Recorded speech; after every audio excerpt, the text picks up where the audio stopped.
la idea es que sean expositivos, los 4 expositores que hemos invitado para este evento, y después vamos a tener un espacio de preguntas, comentarios. También queremos, antes de arrancar, queremos agradecer también que algunos ya han cruzado el charco para venir a estar presentes hoy. Es el caso de Julián, lo quiero destacar, uno de los expositores, pero a su vez las 3 personas que tenemos en primera fila son parte de la sociedad civil regional con la cual trabajamos: Marita Pizarro, de Colanza, Luciana Castronovo, de Finca Argentina, y Laura, de Fundeps. Así que Laura además viene de Córdoba, se hizo avión, barco y ómnibus, o sea, todos los medios de transporte usó para allá. Bueno, nada, agradecer también quienes están presentes hoy: Alianza de Enfermedades No Transmisibles, AUDIN, Alianza de Pacientes, Ministerio de Salud Pública, MIDES, ahora ya estoy confundido del lugar, pero MIDES, programa Uruguay Crece Contigo, personas vinculadas a nutrición, hicieron el esfuerzo de venir a estar acá, parte del equipo también de la UDELAD que siempre trabaja en el tema. Así que bueno, un poco por ahí vamos a empezar. Primero va a presentar el doctor Casconares. A mí no le gusta que lea el currículum, pero lo voy a leer. Es ingeniero alimentario y doctor en química, es corresponsable del Núcleo Interdisciplinario de Alimentación y Bienestar de la Universidad de la República, tiene extensa experiencia en investigación y ha liderado varios proyectos relacionados con publicidad de alimentos. Ha actuado como consultor de la Organización Panamericana de la Salud y fue miembro del subgrupo de políticas públicas del Comité de Expertos para la Orientación en Nutrición de la Organización Mundial de la Salud. Creo que se me terminó ahí la razón, necesito resumir. Muchas gracias. Gracias, Diego, por la presentación y por la invitación. La idea de esta parte en realidad era como discutirlo, darles como un marco más conceptual al tema, y en particular al cómo es que la publicidad afecta la alimentación de niños, niñas y adolescentes. Y para eso, en realidad, sabemos que tanto en Uruguay como a nivel mundial, uno de los principales problemas de alimentación en la infancia y la adolescencia tiene que ver con el consumo de productos ultraprocesados. Y muchas veces cuando abordamos o tratamos de problematizar este tema, nos centramos en las personas, ¿no? Entender, bueno, cuáles son las motivaciones de las personas para consumir este tipo de productos. Y una de las preguntas que muchas veces nos hacemos, donde muchas veces abordamos este problema, tiene que ver con los conocimientos. Plantearnos de que en realidad consumimos productos ultraprocesados porque no sabemos que no son saludables. Y acá traje unos resultados que son de uno de los estudios que hemos hecho, donde preguntamos a un grupo de adolescentes en Uruguay qué productos para ellos eran malos para la salud, pero que de todas formas consumían. Y ahí tienen las palabras o los productos que mencionaron, donde pueden ver que la mayoría de ellos efectivamente son productos ultraprocesados, o sea que están asociados con productos malos para la salud, y de todas formas son consumidos. Entonces, las motivaciones para el consumo de estos productos van más allá del conocimiento sobre si son saludables o no, y nos lleva a la necesidad de pensar en la alimentación y en particular el consumo de productos ultraprocesados desde lo que denominamos una perspectiva del sistema alimentario, o sea, entender que tenemos a las personas, cada uno de nosotros, y además niños, niñas y adolescentes en particular, que estamos inmersos en un sistema que produce determinados tipos de alimentos o que está enfocado en la producción de determinados tipos de alimentos, en general de bajo costo, en general con un alto contenido de nutrientes que sabemos que tienen efectos negativos en la salud cuando son consumidos en exceso, y dentro de los sistemas alimentarios uno de los componentes que se está llevando muchísima atención es lo que denominamos los entornos alimentarios, y en particular los entornos alimentarios externos. Cuando hablamos de los entornos alimentarios externos, hablamos de las características de los lugares donde adquirimos los alimentos, y esto incluye qué alimentos tenemos disponibles, básicamente a qué precio, y básicamente cómo son publicitados o promocionados estos alimentos. Y ahí entra la publicidad como uno de los componentes de estos entornos alimentarios externos, y cuando hablamos de publicidad, estamos hablando de una forma muy amplia de toda forma de comunicación o algún tipo de acción comercial que busca persuadir, o sea, que busca convencernos de consumir, en este caso, un determinado tipo de alimento. La publicidad no es un problema nuevo, hace unas cuantas décadas que tenemos publicidad de alimentos motivándonos a consumir productos ultraprocesados, y esta publicidad adopta distintas modalidades, desde los carteles que vemos en la calle, los envases de los alimentos que consumimos y obviamente toda la publicidad que vemos en los medios digitales, teniendo los medios digitales como un componente central en el mundo actual que permite básicamente llegar a nosotros en cualquier momento del día y personalizar el tipo de mensaje que recibimos. Por lo tanto, se plantea que en particular los medios digitales tienen un poder persuasivo mayor que otros tipos de publicidad, que por ejemplo la tele necesita que estemos viendo un canal a una determinada hora. ¿Cómo la publicidad entonces afecta nuestras elecciones, en particular las elecciones de niños, niñas y adolescentes? Bueno, lo primero es la atención, ¿no? Nos capta la atención y, por ejemplo, nos hace conscientes de que un determinado producto o una determinada marca existe. Cuando hablamos de publicidad dirigida a niños y niñas, en alimentos sabemos que el principal medio utilizado por la industria son los envases. En Uruguay la información que tenemos es que más o menos el 8% de todos los productos que son procesados y ultraprocesados está destinado al público infantil y esto se logra incluyendo personajes infantiles, juguetes o colores llamativos en los envases. Algo no sorprendente es que la mayoría de estos productos, ahí tienen el resultado, un relevamiento que hicimos en su tiempo, más o menos el 9 de cada 10 de estos productos tiene exceso de azúcar, ¿sí? O sea, son productos azucarados. Además sabemos que estos productos en general usan muchísimos colorantes, o sea, son productos que atraen a niños y niñas a través de, por ejemplo, colores llamativos generados a partir principalmente de colorantes artificiales. Cuando vamos al público adolescente, en este caso las redes sociales, en particular las publicaciones en estas redes, son uno de los principales medios para atraer a este público y llamarles la atención. Esto se logra a través de distintas herramientas o distintas estrategias, como las expresiones juveniles, memes, diseños gráficos, referencias explícitas o imágenes al público adolescente. Estos son las publicidades que espontáneamente adolescentes recuerdan haber visto en redes sociales. La imagen habla por sí sola, cuáles son los productos que más recuerdan. Básicamente comida rápida, productos ultraprocesados. Cuando vamos a entender y preguntarles, ¿recuerdan haber visto publicidad en alguna de estas categorías? Pueden ver 8 de cada 10 adolescentes recuerdan haber visto publicidad de comida rápida, 7 de cada 10 de refrescos, de snacks. O sea que existe una prevalencia sumamente elevada de exposición a publicidad de productos que básicamente desde la política pública, en particular en el caso de Uruguay, el Ministerio de Salud Pública desaconseja consumir de forma frecuente. Una vez que nos captó la atención, la publicidad nos puede influir de dos formas distintas. La primera es a través del razonamiento, apelando a atributos concretos de los productos, que muchas veces no son ciertos. Como por ejemplo, en este caso pueden ver una referencia explícita a la nutrición y el crecimiento mediante el consumo de una cocoa con azúcar. Vemos otra referencia al crecimiento de uno de estos quesos dulces o quesos procesados dulces, de vuelta haciendo referencia a el crecimiento, de cierta forma, una niña pequeña caminando. Esto mismo podemos ver referencias a lo saludable, lo rico, etc. O sea, atributos concretos que nos motivan a elegir esos productos. Pero además, la publicidad también apela a generar asociaciones, a que asociemos productos con situaciones, personas, como podrán ver ahí, personalidades famosas, por ejemplo, personalidades famosas de la música o del deporte, consumiendo determinados productos. Es una forma que apela a asociar el consumo de un producto con una determinada personalidad, generalmente referentes. También hay asociaciones entre esos productos y estilos de vida, entre un estilo de vida que implica hacer ejercicio mientras consumo un producto, y asociaciones que tienen que ver con, por ejemplo, la comida casera.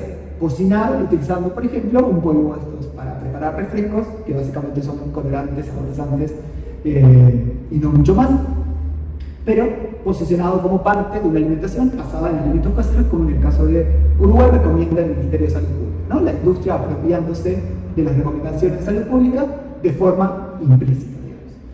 A través de estos dos mecanismos, la publicidad nos hace, nos motiva la compra de esos productos y, una vez que la compramos, nos motiva a consumirlos.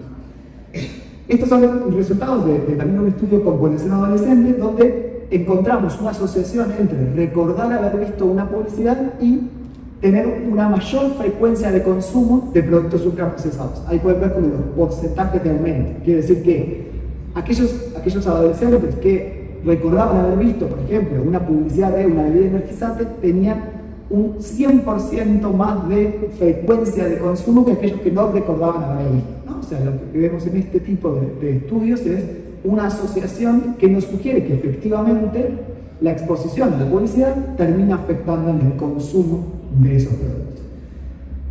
¿Con qué terminamos? O sea, ¿cuáles son las conclusiones de esta breve pantallazo en este modelo conceptual? Bueno, básicamente que la publicidad de productos ultraprocesados y de comidas rápidas con excesivo contenido de nutrientes que llamamos críticos es un desafío para la promoción de hábitos alimentarios saludables.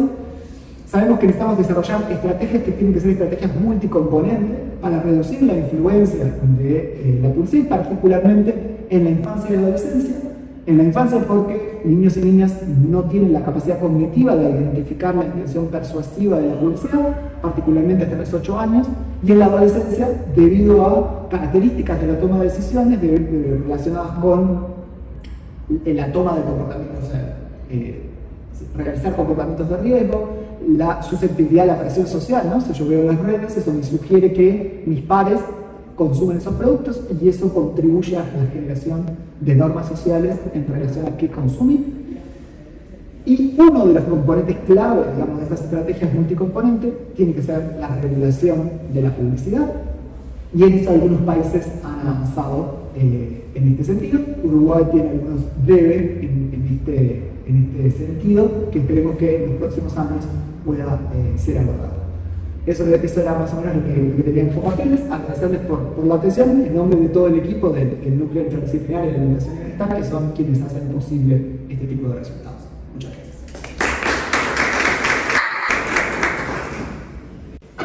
Muchas gracias, Gastón. A continuación,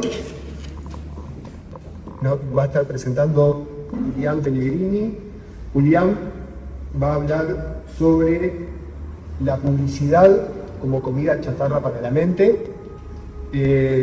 Julián es licenciado en Psicología de la Universidad de Buenos Aires, diplomado en Comunicación Política, también por la UBA, y posgrado en Educación para la Cultura Digital.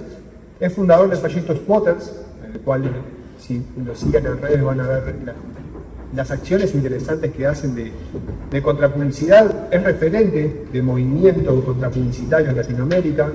Como divulgador de la contrapublicidad y la lectura crítica del fenómeno publicitario, ha dictado numerosas charlas y talleres en distintos países de la región y Europa. También trabaja en la realización de campañas de bien público junto a organizaciones de la sociedad civil y ha colaborado en distintas publicaciones de libros y artículos especializados. Además, agradecemos a Julián el esfuerzo de venirse. Julián no es de Buenos Aires. Hago referencia, en estos días no podemos hacer mucha referencia a Argentina, porque ya sabemos en el momento en el que estamos con los dichos públicos, pero además Julián viene desde Bariloche.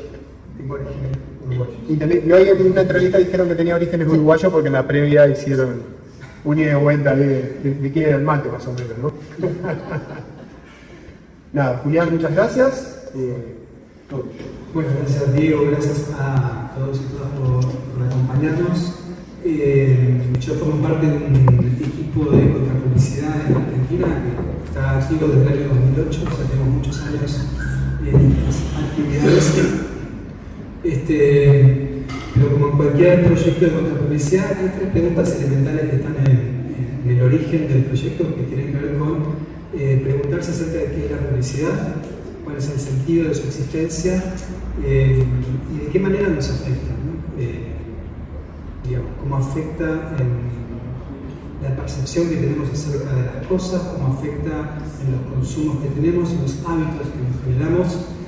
Y finalmente la tercera pregunta es qué podemos hacer al respecto, ¿no? O sea, tres preguntas como que ordenan un poco la actividad de los proyectos de contrapublicidad, pero creemos también que son tres preguntas que cualquiera de nosotros y nosotros tendríamos que hacernos, porque la publicidad, como dice el autor, nos concierne a todos. Dice el autor, todos estamos concernidos por la publicidad, en el sentido de que a todos de alguna manera nos afecta la publicidad. Pero ¿por qué no nos hacemos víctimas? Ahora vamos a ver eso. Por eso quería contarles una historia imaginaria. Imagínense que una persona se levanta un día en su cama y aparece un tipo, este tipo que está ahí, al lado, y le empieza a susurrar en el oído, y le empieza a hacer gestos adelante de la cara. Y dice, me parece que ese pijama que tenés puesto está medio viejo, tenés que cambiarlo. Se levanta de la cama, va al baño, se mira al espejo y el tipo le va diciendo, qué feo que estás, qué mal que te ves, necesitas comprar unas cremitas o hacerte una tintura, algo que tenés que hacer. Va a desayunar y el tipo sigue al lado, sigue diciendo cosas al oído, haciendo gestos adelante de la cara, se sube al auto, va al trabajo, va al cine, sale con la pareja, va a hacer ejercicio. Siempre el tipo este está ahí hablándole al lado de la oreja y haciendo los gestos adelante de la cara. Digo, mínimamente esta persona se tendría que preguntar, che, ¿este tipo quién es? Porque está al lado mío todo el día. ¿Por qué me viene acompañando desde que nací hasta el último día de mi vida, al lado diciéndome cosas, tratando de persuadirme? Nos preguntaríamos eso, ¿no? Si tenemos a alguien que vive al lado. Pero este tipo, esta persona no se hace esas preguntas, ¿por qué? Porque cuando sale a la calle ve que todos caminan con un tipo igual al lado, hablando al oído a la gente. Y ese tipo siempre estuvo ahí, en las generaciones anteriores también. Sus padres, sus abuelos tenían un tipo que les hablaba al oído. Entonces este fenómeno se naturalizó, ¿no? Se normalizó. La gente ya no se hacía preguntas y cuando uno no se hace preguntas acerca de una situación, esa situación no se puede transformar.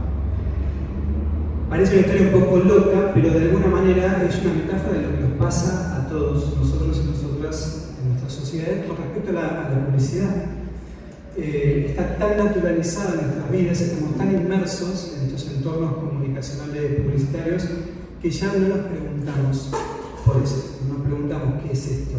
Está todo el día invadiéndome, está todo el día utilizando técnicas poderosas de persuasión sobre nosotros y sobre las criaturas, niños, niñas y adolescentes.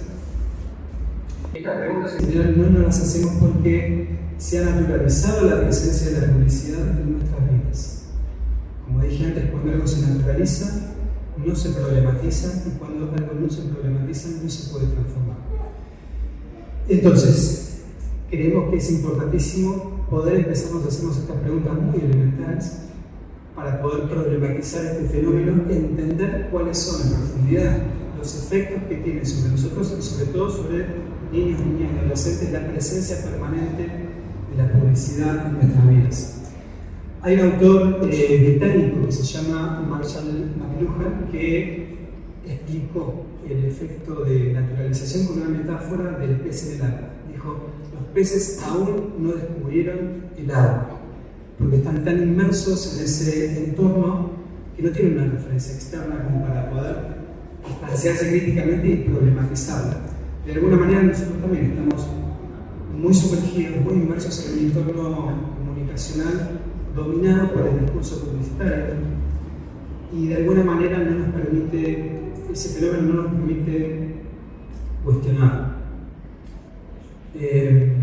Entonces, paso uno, para nosotros es importante poder desnaturalizar nuestra mirada sobre la publicidad y trabajamos mucho en ese aspecto, ¿sí? Desde el activismo en la calle, desde la educación, desde la incidencia política, desde estas charlas, digamos, promover esta mirada crítica. Nosotros tenemos una mirada política acerca de la publicidad para entender que no se trata solamente de un fenómeno comercial.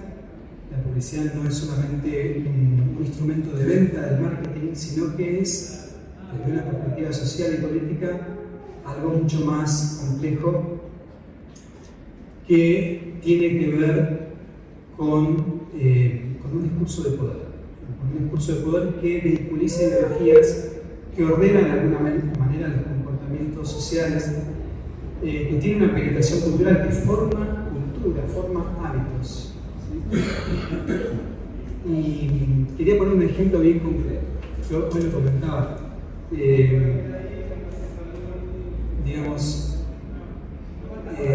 la idea de que la Coca-Cola, la publicidad, está asociada a valores culturales como la felicidad, la unión, la compartir en familia, compartir con amigos, y que hoy en día una familia de clase trabajadora haga un esfuerzo para poner una botella de gaseosa en la mesa de cumpleaños del hijo porque eso representa el amor o el cariño o el esfuerzo que hace la familia por por ese hijo, ¿cómo llegamos a eso? ¿Cómo llegamos a construir esa representación social? Porque cuando vamos a una reunión con amigos o cumpleaños de niños, no puede faltar una gaseosa sobre la mesa.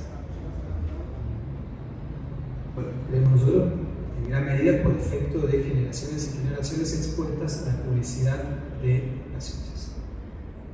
Entonces vemos cómo va permeando en la cultura y los efectos de la publicidad.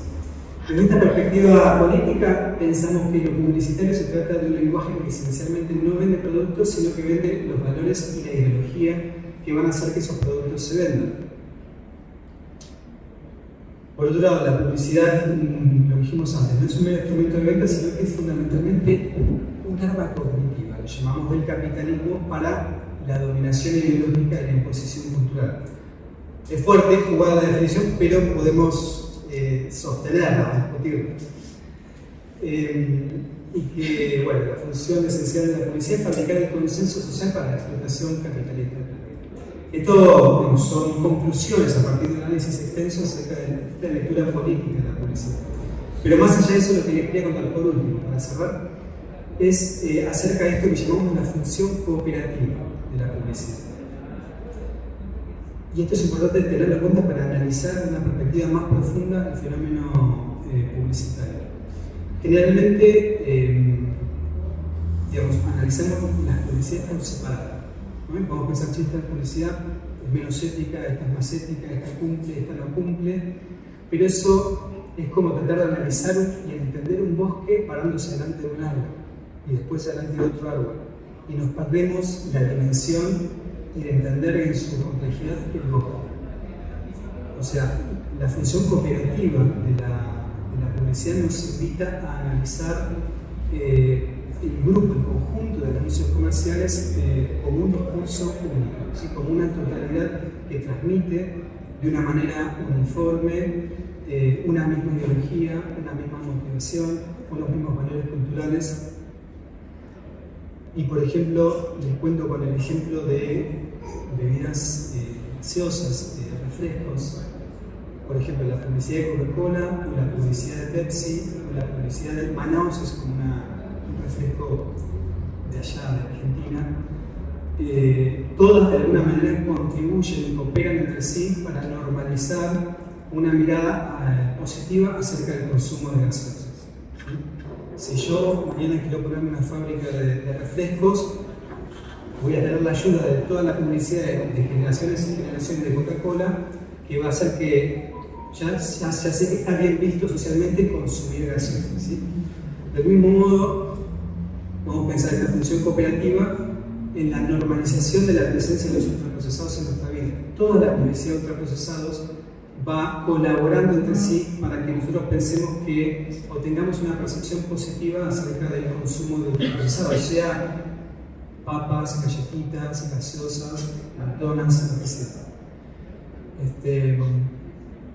Entonces es importante analizar desde esa perspectiva del efecto acumulativo de la publicidad en la sociedad.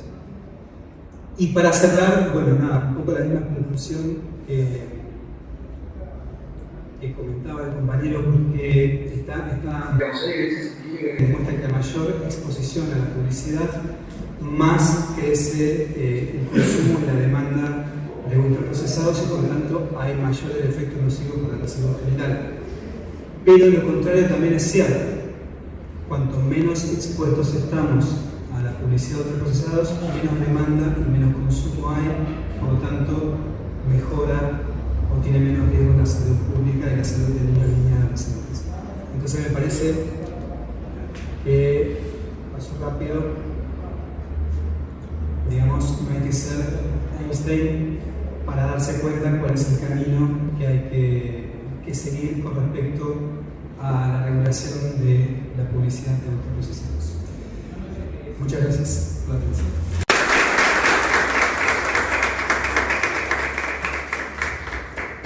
Gracias, Julián. Después para las preguntas y respuestas tengo algunas preguntas para... Julián trata un concepto muy interesante que en realidad contradice lo que es la libertad de expresión o la libertad de que el sujeto, la discusión acá en Uruguay creo que quienes estamos acá un poco estamos interiorizados, que se vio cuando el etiquetado frontal y se da cuando se trata de regular, ¿no? Que somos libres y que dejen a las personas tomar decisiones libres. Así que después, Julián, en la parte de comentarios finales, me gustaría que retomaras un concepto que vos tratás que se contrapone en esto de lo que es la libertad de elección. A continuación, vamos a tener la exposición y agradecemos a Ana Fischer, varios ya la conocerán, una referente en Uruguay sobre la problemática en pantallas. Ana accedió a poder estar hoy acá, así que Ana, muchísimas gracias. Ana nos va a estar presentando las pantallas, publicidad e infancias.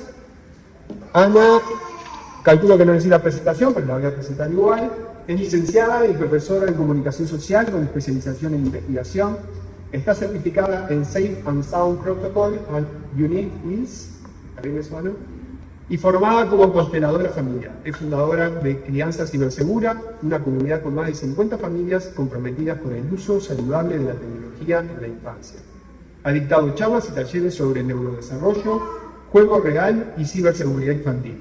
Además, es coautora del ebook 26 ideas de juegos antipantallas y colabora en medios de comunicación difundiendo estrategia para una crianza más común. Ana, muchas gracias. Muchas gracias por la invitación.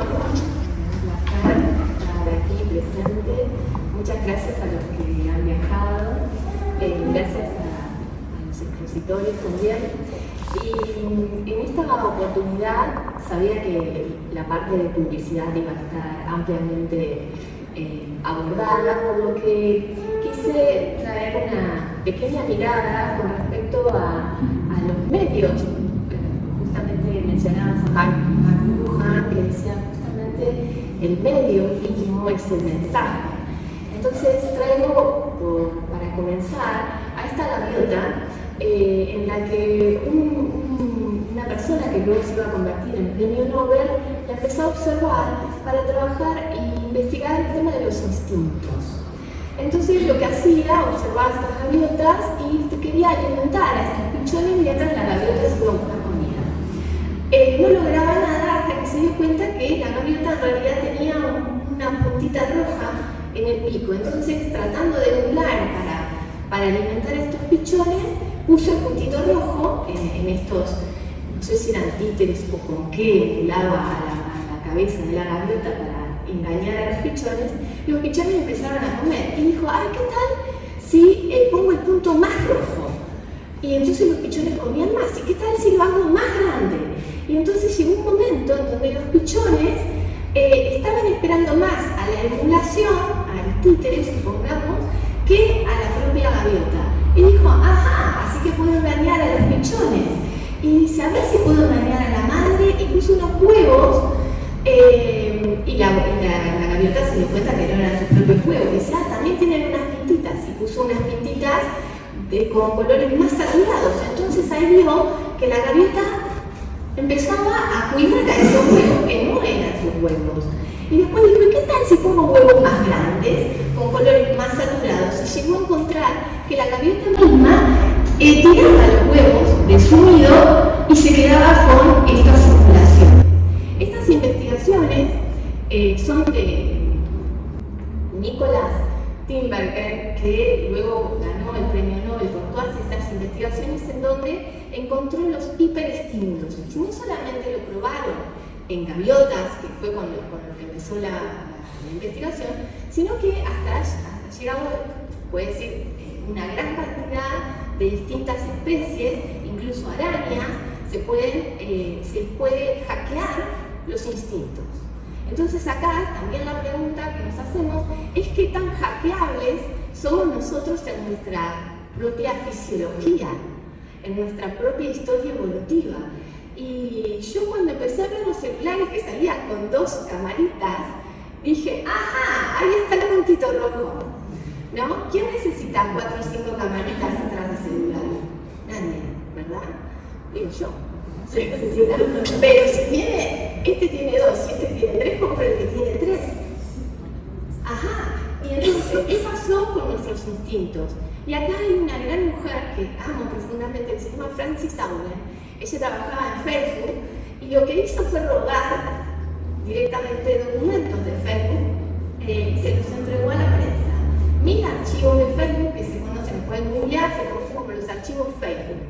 Estos archivos Facebook dieron una patada a nivel mundial sobre lo que estamos hablando desde hace muchas décadas con respecto a la intención persuasiva de la publicidad, de las grandes plataformas y demás. ¿Qué pasó? En estos archivos, que son más de 1000, se presenta, que son de Meta, pertenecen a Meta, dicen muchas cosas, muchas investigaciones, pero la que voy a traer específicamente para esta charla es que Facebook sabe los efectos negativos en el desarrollo de las infancias y de las adolescencias, y a pesar de todo eso lo hace. Y tienen investigaciones, por ejemplo, que dice, tenemos niños y niñas de 8 años que están en nuestras plataformas y no las estamos explotando lo suficiente. Eso dicen las investigaciones internas del propio Facebook. Dado eso, no quedó otra.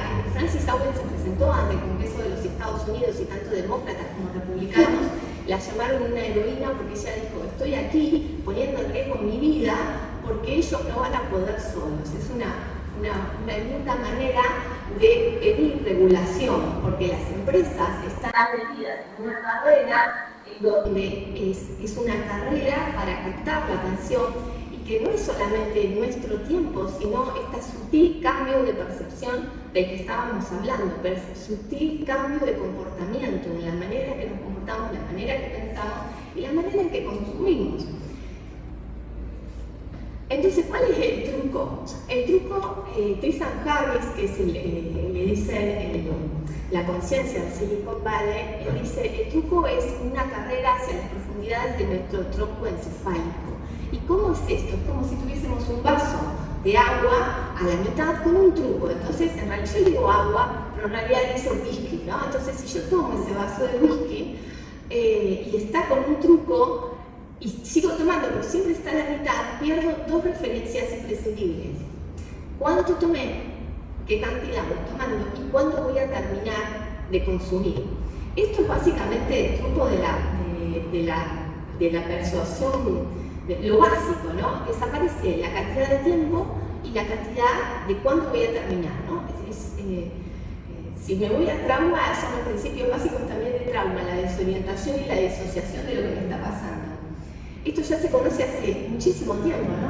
Que todos hemos escuchado esto de la famosa caja de Skinner, donde experimentaban con ratas y morían electrocutadas cuando encontraban esto de la recompensa variable intermitente. A veces toco la palanca y sale, pero a veces no sale. Si siempre sale, a la ratita ya sabe que listo, voy cuando tengo hambre.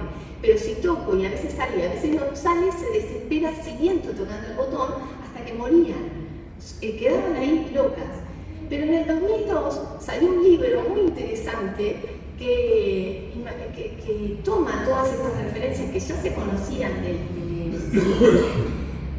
cómo usar, de cómo trabajar sobre nuestros instintos y se crea en la Universidad de Stanford un laboratorio de tecnología persuasiva y le voy a leer lo que dice la contratapa, que la pueden comprar en Amazon, este libro, ¿no? Esto lo saqué de Amazon. ¿Pueden las computadoras cambiar lo que piensas y haces? ¿Pueden motivarlo a dejar de fumar? ¿Persuadirlo para que compre un seguro o convencerlo para que se aliste en el ejército? Sí pueden. Esto es el director de tecnología persuasiva de la Universidad de Stanford. Todos los que han creado estas plataformas de redes sociales, de videojuegos, de grandes cadenas de televisión, todo esto, la base donde se proyecta toda esta publicidad está basada en esto. Incluso hay laboratorios específicos de dopamina. La dopamina es la hormona del placer, la que trabaja en nuestro sistema de recompensa. Y aquí les puse una foto porque es como, no tiene ningún prurito en ocultarse. Entonces es fantástico. Y ellos dicen, la API de dopamina es una herramienta que permite que cualquier aplicación se vuelva adictiva. La premisa es realmente sencilla. A las personas no solo les encanta esa explosión de dopamina que reciben de una notificación, sino que cambia el cableado del cerebro. Podemos respirar. porque es fuerte. No solamente estamos hablando de cuestiones del neocórtex, de, te explico que las pantallas hacen mal, te explico que los ultraprocesados hacen mal, sino que estoy cambiando la esencia misma de cómo nosotros funcionamos. Entonces, volviendo a McLuhan, que me encanta, es que en realidad estamos cambiando la forma en que consumimos. Entonces, esto mismo, que la cooperativa de la publicidad ayuda a las otras publicidades, la forma en que consumimos el mensaje nos está formateando de alguna forma para seguir consumiendo mensajes similares. Por eso también, incluso en esta misma charla, muchos nos puede pasar, ya no fui, ¿y cuánto tarda? Y no sé qué, porque estamos carga con el celular. Yo hoy observaba, no manejo, obviamente no, observaba el chofer. Cada cuántos segundos miraba el celular. El tipo no podía hacer 5 cuadras sin hacer un movimiento o un gesto para mirar el celular. Realmente no tendría ninguna urgencia. Lo que tiene es, a nivel fisiológico, no voy a decir adicción, pero tiene una tendencia compulsiva a tener que revisar el celular. Y entonces acá empezamos, no sé cómo voy de tiempo, ya tengo que terminar, pero simplemente les quiero decir que con esto de las regulaciones tiene una hermosa frase que es: las regulaciones van a llevar. Y me encanta, porque yo empecé con esto en el 2018 o 2017, y decía, cuando leía los papers, decía, me van a tirar con un tomate por la cabeza, porque ¿quién va a querer escuchar de que lo que necesitamos hacer es bajar el uso de pantallas en las infancias y en las adolescencias? Porque está tan naturalizado que los chiquilines usen dispositivos digitales que pareciera que es una mala palabra decir esto, ¿no? Y volver a unos pasitos para atrás. Porque no significa que tenemos que volver al siglo XIX y vivir sin electricidad y tal, sino que también desde las regulaciones poder entender qué necesitamos a nivel fisiológico para desarrollarnos adecuadamente. Entonces, simplemente quería comentar que a raíz de esta denuncia de Francis Sauer hubo un alboroto importante. El cirujano general, que es el máximo representante de salud pública de Estados Unidos, empezó a decir que las redes sociales afectan la salud mental. La ciudad de Nueva York demandó a todas las redes sociales por afecciones en la salud mental. El riesgo de obesidad se triplica por cada hora que los niños pasan delante de una pantalla, y esto se está, como mencionaba también, y seguramente Raquel va a profundizar en esto, la publicidad y el tiempo que pasan afecta en muchos niveles, en demasiados niveles para que nosotros miremos para otro lado. Y también esto, a raíz de la demanda de Francis Sauer, los 40 estados de Estados Unidos demandaron a Meta, ¿no? También Canadá, bueno, los pediatras españoles, se viene España, la Asociación Española de Pediatría acaba de presentar un comunicado que armaron durante todo el año pasado con 50 expertos y dijeron 0 pantallas hasta los 6 años. 6 años. Y tenemos que como tragar un poquito de agua para digerir la noticia, ¿no? Y sacar la ramificación en la educación. Y también tenemos que tragar un poquito de agua para poder digerir la noticia. Y son los pediatras, no son fundamentalistas. ¿Por qué? Porque ahora se está empezando a acumular evidencia científica, lo mismo que sucedió con las tabacaleras. Solamente para decir, tenemos el ranking.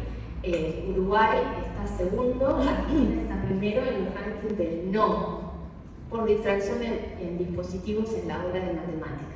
Argentina es el primer país del mundo que tiene mayor cantidad de distracción en la hora de matemática por uso de dispositivos, y Uruguay está segundo. Así que vamos jugando, vamos juntos en esto. Bueno, no me quiero, tengo más, pero muchas gracias. Creo que sí podemos como sociedad encontrar unas buenas maneras de facilitar el juego en las infancias, facilitar el tiempo de encuentro en las infancias y en las adolescencias, y también nosotros como adultos poder darnos espacios para mirarnos y también poder ver y sentir que comemos. Muchas gracias.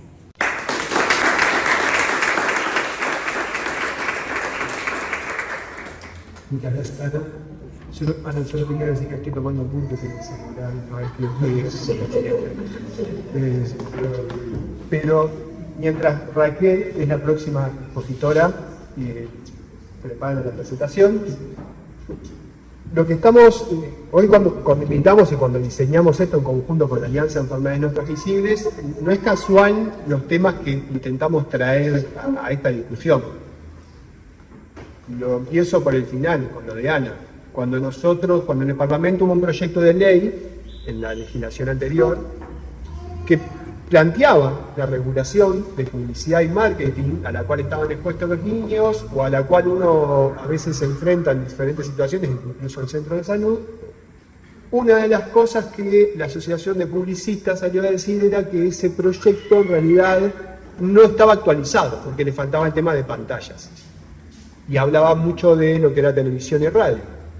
A lo cual también tenemos algunos argumentos ahí. O sea, si la televisión y radio no es tan importante, ¿por qué se invierte también tanto dinero en publicidad en televisión y radio? Pero por eso también el tema de las pantallas y que estuviera hoy Ana, pudiera estar presente, es importante. Lo que estuvimos tratando antes, la libertad de elección, el cómo, eso también está en la discusión cuando salimos a pedir que se regule. Porque en realidad, me encantó la frase que usaste, Ana, estoy acá porque ellos no pueden solos. Y eso es lo que estamos tratando de hacer nosotros también desde sociedad civil. Tratar de lograr regulaciones porque los niños, niñas y adolescentes no pueden solos. Esas regulaciones no son fáciles. No lo fue, aprovecho que Ana mencionó el tabaco. Mis orígenes es en el control del tabaco y más que aprendí, muchas lecciones tenemos de ahí. Los mismos publicistas que se opusieron cuando se reguló la publicidad, promoción y patrocinio en el control del tabaco, son los mismos que salieron con los mismos argumentos cuando se empezó a discutir la regulación de publicidad, en este caso de productos con exceso en. Por eso no es casual los temas que estamos tratando y los puntos que estamos tratando de tocar. Ahora a continuación vamos a tener la presentación de Raquel Villegas. Raquel la presentación se titula ¿Elegimos libres? Lo que nos salvó está siendo usado en nuestra contra. Raquel Villegas es dietista nutricionista por la Universidad de España, especializada en la alimentación materno-infantil, asesora en lactancia, posgrado en la alimentación basada en plantas por la Universidad de La Plata, docente, comunicadora en radio y TV e integrante de OPES. Bienvenida Raquel. Muchas gracias.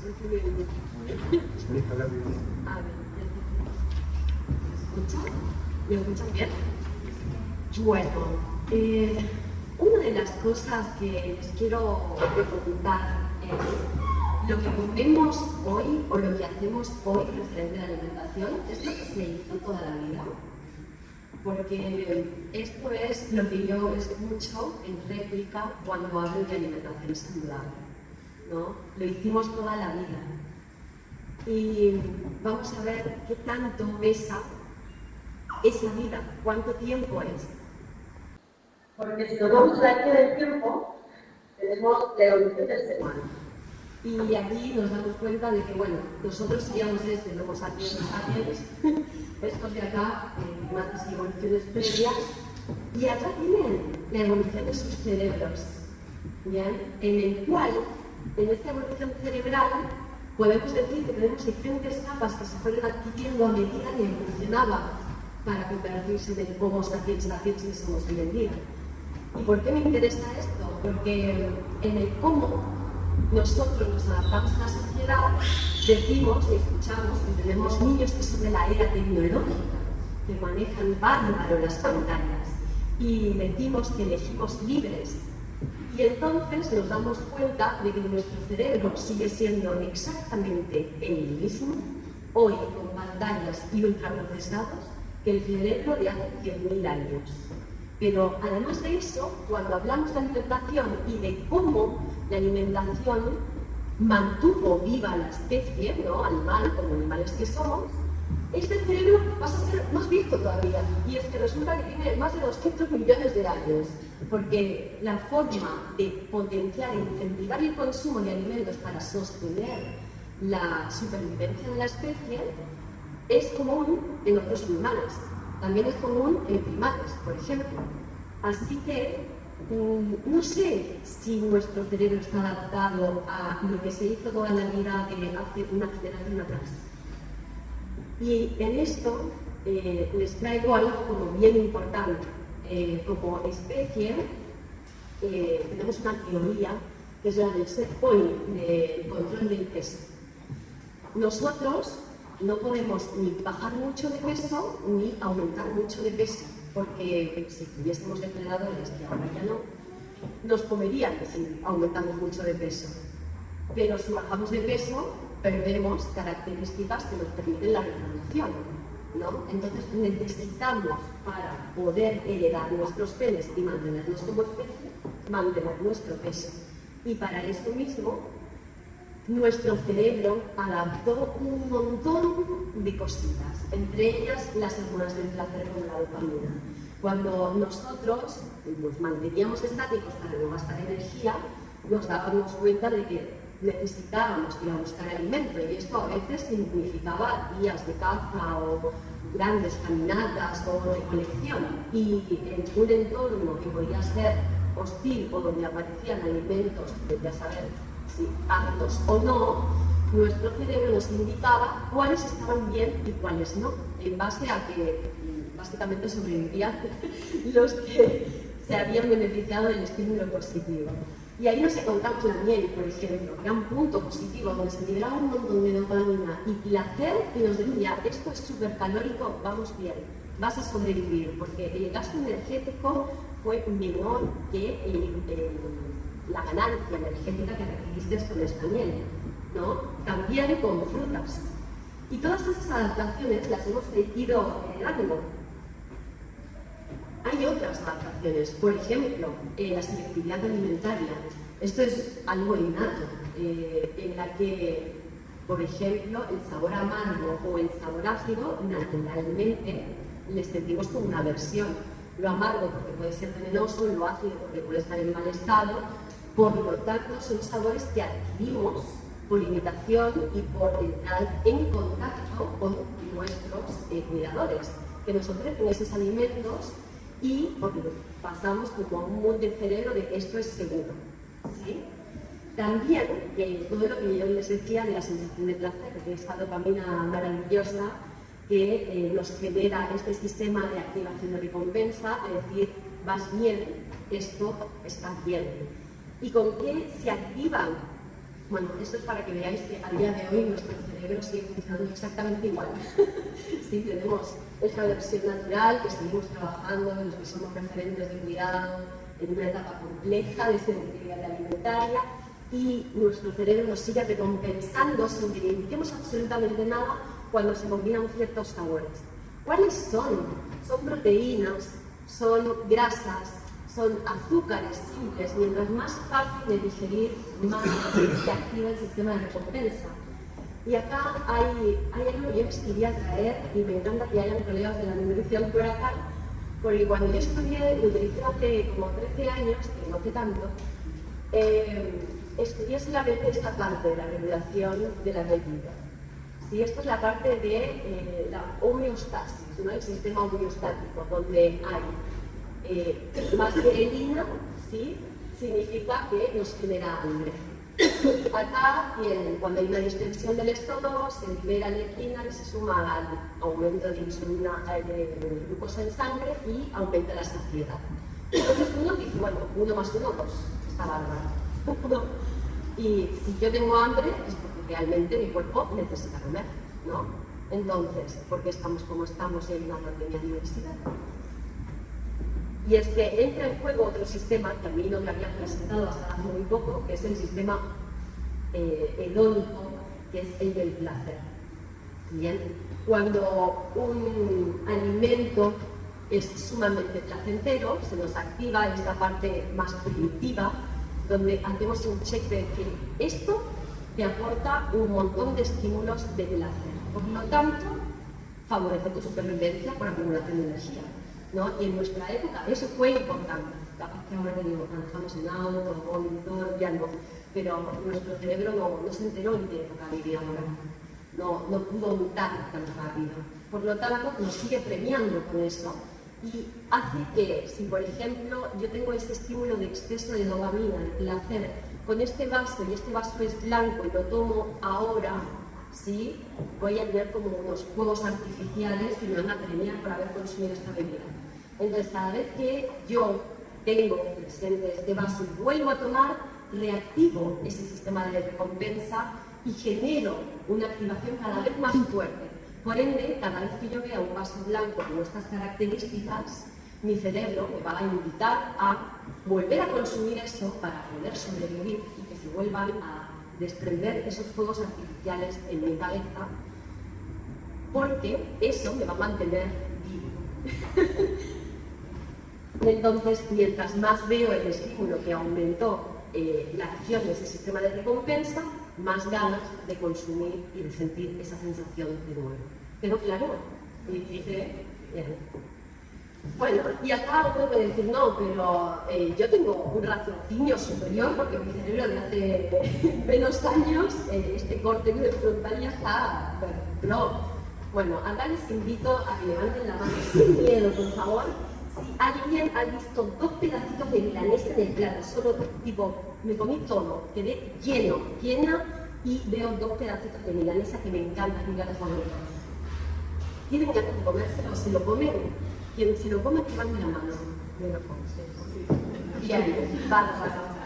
Y si, por ejemplo, el helado es uno de mis postres favoritos, evidentemente por eso está ahí. Me dicen, helado. Hay helado de postre. Y ya comí una barbaridad, quedé satisfecha, mi sistema homeostático me está diciendo aquí, no hace falta que entre absolutamente nada más. Pero si me dicen, hay helado de postre y encima es de chocolate o con avellanas, bueno, ¿quién levante la mano que tiene su postre favorito, que puede ser el helado? Si igualmente, aunque esté lleno, le dicen que hay ese postre, igualmente se lo come. Bien. Bueno, veo a gente que se resiste igual. Perfecto. ¿Y por qué les explico esto? Bueno, porque la industria alimentaria nos dice que toda la responsabilidad es nuestra. Que con la porción justa, nosotros tenemos el poder de elegir qué cantidad. Y entonces ahí, obviamente, no estamos nosotras, pero cuando me dicen, puedes comer solo un cuadradito de la tableta gigante extra doble de chocolate, digo, hombre, pues creo que está hecho con mala fe. ¿Por qué? Pues porque ellos saben y usan el neuromarketing mucho antes que yo como nutricionista supiera qué es el sistema eléctrico. ¿Entienden? Juegan con ventaja y en sus formulaciones de productos vemos esos sabores y esos ingredientes que activan nuestro sistema de recompensa. ¿Cuáles eran? Bueno, tenemos harinas refinadas, de digestión, tenemos azúcar, grasa, jarabe de maíz y alta fructosa, que es azúcar, y miel, que es más azúcar. Entonces tenemos una sobrecarga de dulces combinados con proteína, combinados con grasas, porque también hay suero de leche, hay huevo también, y hay sal. Entonces juntan todos, o sea, no se dejan ninguno, ¿no? Por las dudas. Juntan todos esos ingredientes que hacen que nos explote la cabeza, generando una bomba de dopamina, nos ponen una galleta crocante, porque eso también activa el sistema de recompensa, ¿sí? Y nos lo dan y nos dicen que debemos comernos 12 galletitas o 30 gramos. Bien, solo eso, porque es la porción justa. Y nada, se olvidan de todo esto que son cómo nosotros, seres humanos complejos, que no vivimos estancos, tomamos nuestras decisiones. Obviamente el perfil genético, obviamente está la parte de hemostasis, está toda la parte de placer y está otras partes, como factores cognitivos, creencias, ¿no? Que nos decían, generación del plato vacío, no nos dejes nada en el plato, por favor, ¿no? Actitudes, emociones, falta de gestión emocional. Todo eso nos va influyendo, sociales, culturales, religión, educación, etc. Todo eso no hace que podamos elegir una porción justa, porque no es justo simplificar tanto. Porque la obesidad es una enfermedad multifactorial sumamente compleja. Y tampoco es justo que la simplificamos en un deja de comer, porque no funciona así, lo sabemos. Lo que nos salvó está siendo usado en nuestra contra. El neuromarketing lleva años instaurado en la industria alimentaria.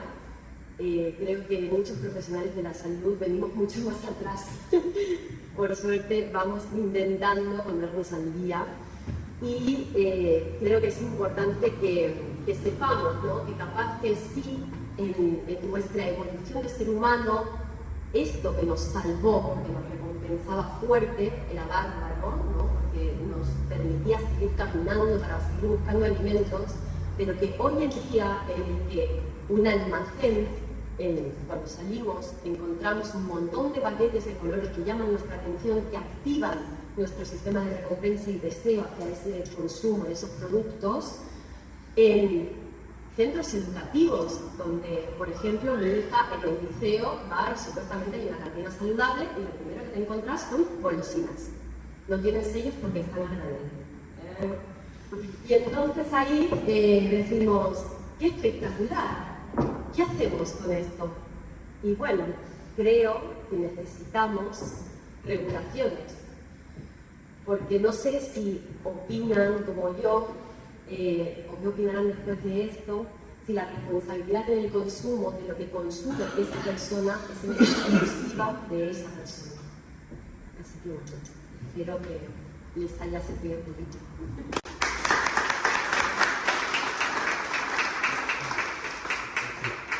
Y a mí me gusta reconocer también a la gente que ha trabajado todos estos años. Tenemos dos cuestiones que me gustaría en mi intervención. Primero, nuestras hermanas argentinas que nos cuenten un poco, porque Argentina, cuando nosotros definimos el etiquetado frontal, a diferencia de otros países, el etiquetado frontal, por ejemplo, cuando se definió en Chile, fue acompañado de la regulación del marketing que estaban en los paquetes si tenía etiquetado frontal. Nosotros después, en Uruguay se definió el etiquetado frontal, tuvo su SIDA 50, que más o menos todos conocemos, o hemos escuchado, y después Argentina también definió su etiquetado frontal y que logró incluso llegar a regular lo que es publicidad y marketing, más allá de los vaivenes que han tenido últimamente, pero era una muy buena ley, al igual que la de México. No iguales, pero muy similares. Pero previamente a eso, les voy a pedir que puedan comentar la experiencia y la importancia. Me parece que a mí me gusta destacar el rol, lo he dicho en varios lugares, pero aprovecho ahora que están presentes, el equipo de nutrición del Ministerio de Salud Pública, representado hoy por Jimena y Virginia.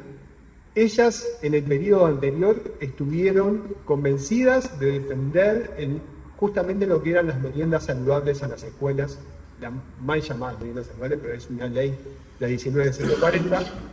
Comentarles que en Uruguay, desde hace muchos años, si no me equivoco, 2013, 2014, hay una ley que establecía que no se podía hacer publicidad en los centros educativos de ninguna forma, y ahí está el tema de qué conceptualizamos con publicidad, ¿no? Un concepto que incluso Martón lo trata mucho, de que a veces hay que conceptualizar que publicidad incluso es mostrar el paquete, no es solo que aparezca un cartel. Esa ley la teníamos. Tenemos un problema de fiscalización, como ya lo sabemos, pero más allá de eso, este equipo de nutrición fue el sustento de que en el año 2022, en la rendición de cuentas, esa ley avanzara un pasito más. Y al día de hoy, en los centros educativos, no se debería de estar vendiendo productos que no estén en la lista de alimentos recomendados por el Ministerio de Salud Pública. Fue, como decimos a veces, remar casi que en dulce de leche, porque el entorno no era el mejor, pero lo lograron, así que agradecerles en presencia hoy. Sé que metieron mucha fuerza ahí, mucho laburo, y ustedes son parte de ese logro. Así que me gustaría, por favor, un aplauso para ellos.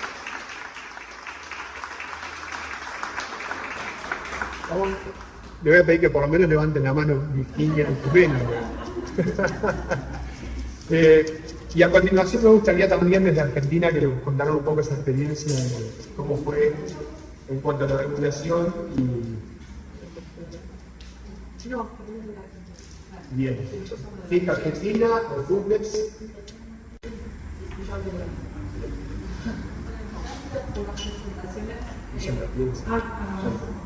Gracias por las presentaciones, muy interesante. Creo que un poco cosas que hay que tratar y muy brevemente lo que pasó en Argentina desde el año 2023 tenemos la que se llama la Ley de Promoción de la Alimentación Saludable, que es una ley integral. También hubo consenso de que lo que hay que hacer es regular el entorno, porque el hecho de que comamos muy mal no tiene que ver con una decisión individual, sino que estamos empujados a eso. Entonces la ley incluye varias cuestiones que tienen que ver con el etiquetado frontal, con los entornos escolares, con la publicidad, promoción y patrocinio y también con las compras públicas. La verdad que la ley de Argentina siempre se me preguntó hace 10 años si se podía hacer una ley integral, que hubiese dicho que no, pero bueno, pasó. La verdad que la discusión estuvo muy focalizada en los sellos y pasaron todos los otros componentes que están anclados en los sellos, porque lo primero es eso. Y lo que tiene esta regulación de publicidad es que incluye que todos los productos que tengan, primero dice que no se puede publicitar ni promocionar ningún producto a menores de 18 años, y después que cualquier producto que tiene sellos no puede incluir una lista bastante exhaustiva de técnicas publicitarias, que incluyen personajes, celebridades, juguetes, sorteos, etc. Y se incluye explícitamente después en la reglamentación, por ejemplo, el uso de la palabra influencers. Con publicidad siempre estamos lejos, digamos, todo lo que podemos regular, a la industria ya se le está ocurriendo algo más, pero bueno, fuimos como lo más abarcativos posibles en la definición de todas las técnicas que se pueden llegar a incluir, tratando de hacerlo lo más comprensivo. Y explicitando también que incluye todo lo que tiene que ver con la publicidad tradicional, que la publicidad digo todavía existe, pero también todo lo que tiene que ver con los medios digitales, y ahí se plantean también grandes desafíos para después, que tienen que ver con cómo lo fiscalizás, pero por lo menos el hecho de tenerlo plasmado en la ley fue como un gran primer paso. Pero que ahora no está exenta de desafíos y dejo la para que mejor.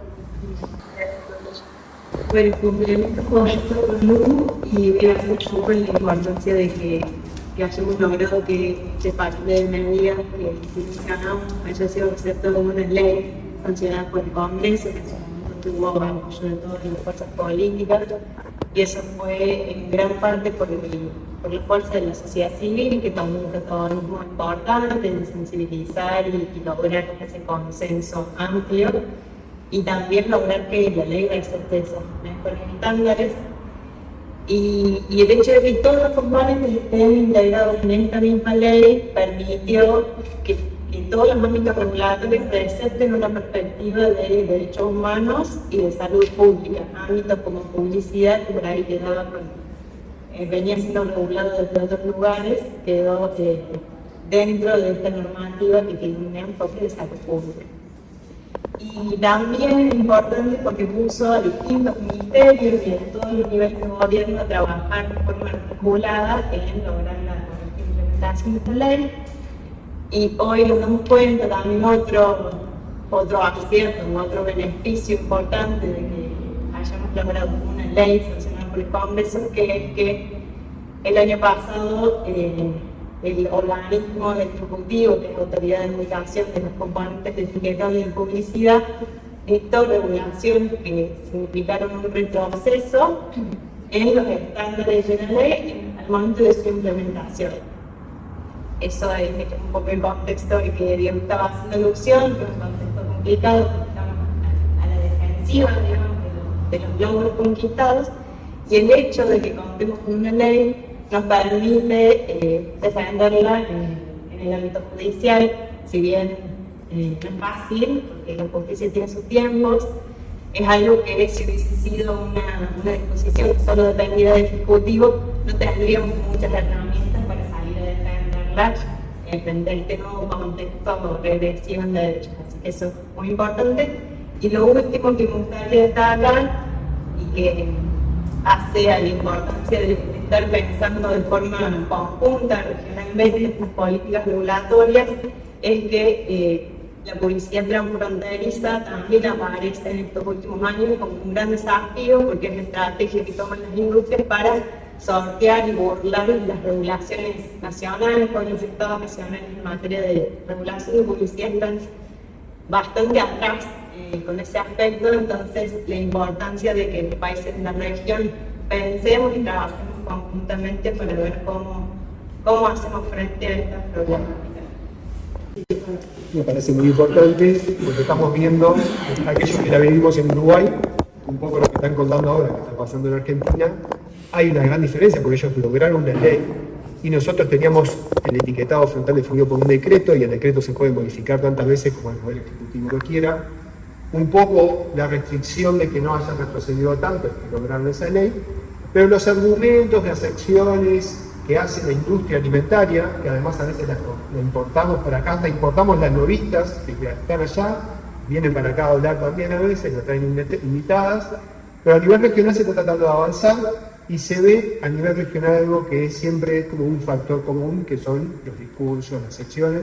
Marita un poco está, desde Colanza están apoyando a que el etiquetado avance en la región, así que me gustaría contar un poco de la experiencia. Sí, hola a todos y gracias por poder participar y compartir con ustedes este espacio. Me parece sumamente importante, sobre todo esta interacción transfronteriza tan necesaria porque tenemos un enemigo común, que es el poder político influenciado por las grandes industrias, las grandes corporaciones. Entonces, contarles que Colanza es una comunidad de prácticas que está integrado por más de 200 organizaciones e individuos, que tiene como objetivo promover sistemas de salud sostenibles, saludables y equitativos, y en ese sentido trabaja en generar datos locales, evidencia científica robusta, para tomar esos datos y poder promocionar políticas efectivas. Y dentro de esas políticas efectivas, que son las herramientas para llegar a esos sistemas objetivos, una es el etiquetado, la promoción del etiquetado frontal de alimentos. Sabemos que Argentina tiene una muy buena ley que está siendo amenazada por una nueva gestión. Lo mismo pasa en otros países con discursos políticos que amenazan contra todo el derecho a salud. ¿Qué está pasando en Costa Rica? Costa Rica está luchando por una ley de etiquetado frontal que la acabamos de bajar en la legislatura. Está luchando Guatemala también con una gran interferencia de las industrias alimenticias, donde un buen proyecto de etiquetado frontal llegó al tercer acuerdo, donde a partir de ahí se daba la instancia siguiente, era aprobar un nuevo proyecto, quedó en un cajón, está nuevamente para tratar desde el momento cero un nuevo proyecto de ley. Lo mismo ocurre con países como Perú. Perú tiene una ley de etiquetado frontal, pero está con problemas en su implementación. Chile tiene problemas de implementación. Argentina, lo que ya mencionamos. Entonces, bueno, es esto, trabajar en forma conjunta, ver la representación de todas estas organizaciones para apoyarlos, entender que las buenas políticas tienen que estar orientadas sobre todo a controlar este entorno desogénico que amenaza a nuestros pibes, y justamente el control de estos entornos tiene que ver con políticas integrales y efectivas. Hay suficiente evidencia que avale estas políticas y tratar de trabajar en la integralidad de la política. Como dijo Luciana, en Argentina lo logramos esa política con todos los componentes juntos, lo que facilita, de alguna manera, facilita su implementación y una adecuada fiscalización posterior. Así que bueno, pensar en que Uruguay tiene una política de etiquetado que todavía necesita un poco más y trabajar en ese sentido para poder mejorar justamente las etapas subsiguientes, ¿no? Tener una ley no es suficiente, el problema empieza cuando queremos implementar la ley, legislarla y controlarla. Y estamos atravesados todo el tiempo del proceso con interferencias constantes de la industria, y bueno, nosotros tenemos un ejemplo clarísimo en Argentina. Así que bueno, nada, poner a disposición a todas las organizaciones que trabajan, investigan y bueno, seguir. Gracias, Marita.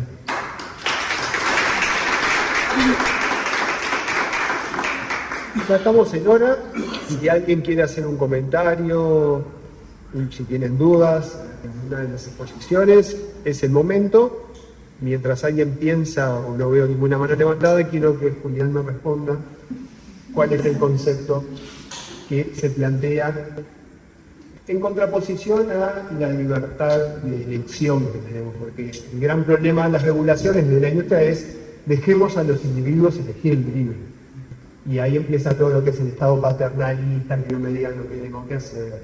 Bueno, simplemente comentar que desde el movimiento de contrapublicidad nosotros las acciones concretas tienen que ver con intervenir los carteles de publicidad y modificar los mensajes para contar básicamente lo que la publicidad no nos cuenta. Y frente al argumento de las industrias que hablan de la libertad de expresión para desinformar o para engañar o para manipular, tomando en cuenta ese argumento, nosotros traemos la idea de la libertad de recepción, ¿no? Porque la libertad de expresión de alguien, de una persona o una empresa, supone la idea de que la persona a la cual interpelar con ese mensaje tiene el derecho también a poder responder frente a esos mensajes que nos interpelan permanentemente.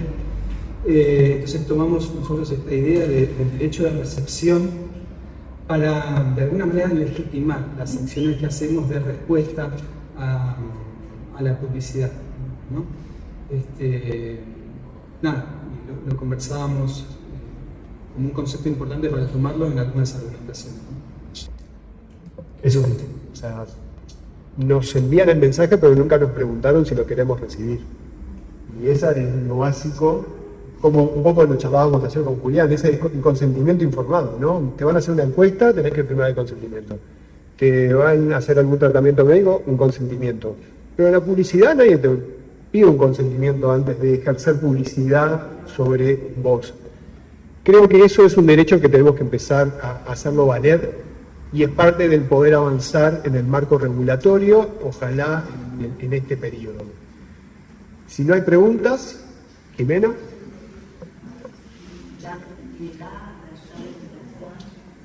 Bien cerca, no, está cerca, pero está abajo. Dale bien cerca. No, nada, simplemente felicitarlos por la actividad, me parece súper interesante, maravillosa la experiencia, y bueno, empezar también con la experiencia argentina, que conocemos bastante de cerca y lo miramos, bueno, siempre con admiración por la ley que lograron sacar, que también creo que de los aciertos y de los errores que tuvimos en Uruguay con un proyecto muy nuevo, porque en realidad éramos el segundo país que regulaba, por lo menos dentro de la región. Bueno, por lo menos los aciertos y los errores de Uruguay creo que nutrieron también el proceso de avance en Argentina, pero bueno, ahora nos toca tomar carrera y si es posible avanzar, ojalá que sea así. En eso quiero resaltar el papel de la sociedad civil, porque creo que los técnicos que trabajamos en las instituciones públicas, que son los responsables muchas veces bueno, de llevar adelante y impulsar estas políticas, el papel de la sociedad civil y por supuesto de la academia es fundamental. Tiene que haber un otro que reclame por estas cosas, porque si no, bueno, los técnicos, que muchas veces no somos quienes tomamos las decisiones, si no hay un otro que también está reclamando esta necesidad y afirmando que es una necesidad sentida por la población, es más fácil, obviamente, no regular nada, porque sabemos que cuando se regula uno se mete con intereses que son bien que vamos a recibir y vamos a contestar. Entonces, podemos estar de acuerdo en esto, por supuesto que estamos todos de acuerdo, ¿no? Creo que todos los que estamos acá estamos de acuerdo con lo que se ha planteado en el día de hoy, pero más allá de que podamos estar en acuerdo o en desacuerdo, el papel de la sociedad civil para que la política avance me parece que es fundamental, y durante mucho tiempo creo que no tuvimos una sociedad civil fuerte en temas de alimentación, entonces yo celebro que esto exista y la gran comunicación. Vamos, eso. Muchas gracias. Bueno, yo quiero agradecer a los expositores, a todos, pero también quiero decir lo siguiente. Si la sociedad civil hoy me toca estar acá escuchando, yo también estoy tomando nota, porque actualmente, Diego lo sabe, Raquel también, integro la Comisión Honoraria de Enfermedades No Transmisibles por los usuarios en el Uruguay y los pacientes. Entonces, por lo tanto, esa comisión que se generó en el periodo pasado, para nuestros hermanos argentinos que lo sepan, fue creado casi al final, después de 5 años de lucha. Nos nombraron, aparte de la sociedad civil, no todos los que tendrían que estar, pero solo se reunió una vez y ahí quedó. se hizo la plancha. Ahora que decimos que reine la esperanza, bueno, estamos esperando la convocatoria. Y para ello, no quedándonos quietos, pidiendo también entrevistas con la directora general de salud, que es la presidenta en la Comisión Honoraria de Enfermedades Transmisibles. Y creo que ahí tenemos que jugar el partido. No nos podemos cruzar de brazos y no podemos esperar. Tenemos que exigir lo que es fiscalización, tenemos que exigir lo que es cumplimiento y tenemos que también tratar de contrarrestar toda la publicidad que nos llega, que evidentemente es luchar con un alfiler contra un molino de viento, pero no está perdida aquella lucha que empezamos. Agradecerles, ya saben que estamos acá, cuentan con nosotros aquellas personas que se quieran informar, que se quieran sumar a aportar su granito de arena. Nada, bienvenidas y bienvenidos a poder trabajar en conjunto. Gracias por venir hoy y gracias a los expositores que se tomaron el tiempo para estar acá.